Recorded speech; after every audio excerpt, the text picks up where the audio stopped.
Where's the Stig? This is Top Gear for the Super Nintendo from 1992. No relation to the television show. Which is a shame because James May going off subject is always thoroughly entertaining.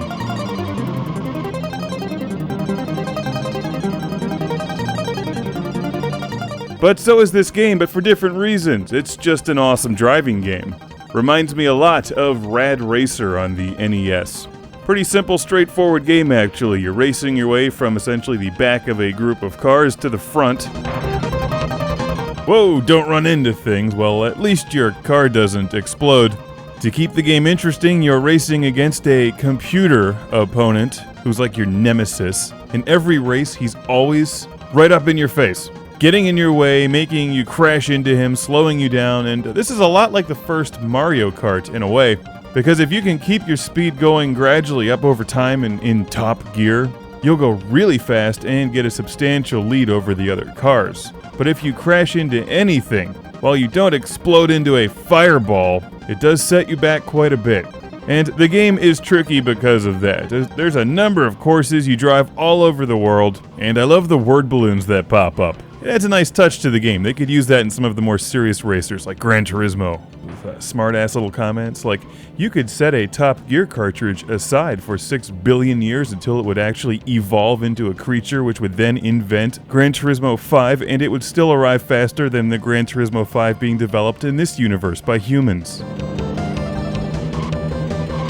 I mean, the game cartridge is plastic, but you figure there's bacteria living on there, and over time, you get the idea. It'd be like Star Trek 3, sort of.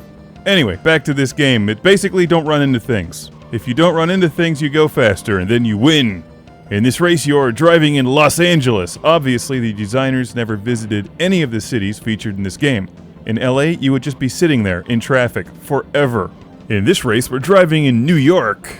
You know that because it's nighttime and there's buildings. And it's scary. You could be attacked by a stockbroker or trust fund artist.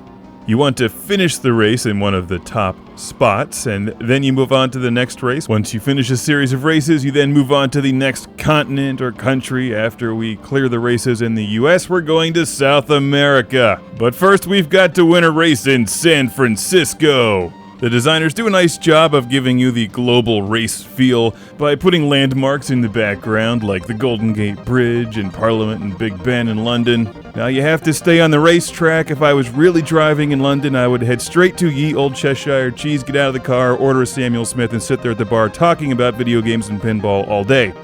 Can't do that in this game though. That's disappointing.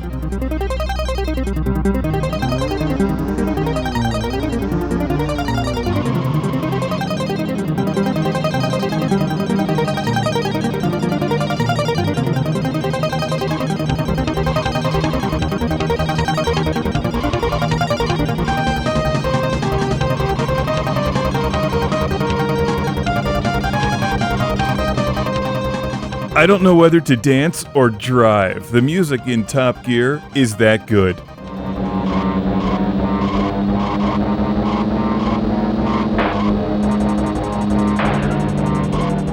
What impresses me most about this game is not just one thing, it's everything. It's a very well-rounded game. This is the first game in the Top Gear video game series. It's extremely playable, the controls are responsive, and for an old-school early 90s driving game, it works really well. Probably because it is simple. It's a lot like Rad Racer or Outrun. And, well, maybe simple's the wrong word. It's just not overly complicated. It's not doing more than the 16-bit Super Nintendo can do. And it runs smoothly, so the game is playable. It's that simple. There's 4 different cars to choose from. Each of them have slightly different attributes: handling, speed, fuel consumption. You can easily run out of fuel during a game. You have to pit stop if you're about to run out, which I should have done, but I'm taking a chance. I'm going without a pit stop. I'm risking it all to get first place. For the pride of classic Game Room, I shall be victorious. There are other Top Gear games on other game consoles like the N64 and Mega Drive, and fans of Outrun and Rad Racer should check this one out. I'm a huge Outrun fan. I love Rad Racer, and I think this game is right up there. It's a bit more frustrating at times because there's like so many other cars on the road, and frequently the tracks get really tight. There's a lot of courses in this game. There's a password system so you don't lose your progress as you're playing through the game over time. It'll take you a while because of the amount of tracks, and I'm out of fuel. I'm pretty much screwed. Or am I?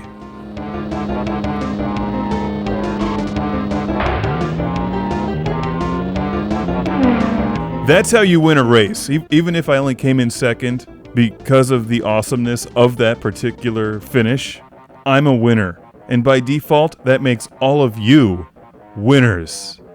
Except for you.